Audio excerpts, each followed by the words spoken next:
একটা ছোট্ট জিনিস এক্সপ্লেন করতে চাই। যেহেতু রিক্রুটমেন্ট ইন্ডাস্ট্রিতে থাকার সুবিধার্থে প্রত্যেক মুহূর্তে অসংখ্য স্টুডেন্টদের সঙ্গে আমরা বা অসংখ্য এমএসএমই ফার্ম বা যারা নতুনভাবে কোনো কর্ম শুরু করছেন তাদের সঙ্গে কথা বলি, অনেকে ভাবেন যে নতুন কোনো ভেঞ্চার শুরু করা মানেই হয়তো স্টার্ট আপ।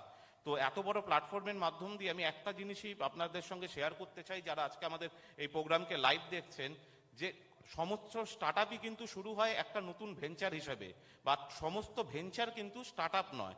স্টার্ট আপ আমরা কখন বলবো? যখন কোনো ব্যক্তি বা একটা গ্রুপ অফ ব্যক্তি যখন কোনো নতুন কোনো প্রবলেমকে আইডেন্টিফাই করে এবং সেই প্রবলেমকে আইডেন্টিফাই করে সেই প্রবলেমকে সলিউশনের স্বার্থে কোনো টেকনোলজিকে মিশিয়ে বা টেকনোলজির প্ল্যাটফর্মের দ্বারা সেই প্রবলেমটাকে সলভ করার জন্য এগিয়ে যায়, সেইটাই হলো স্টার্ট আপ।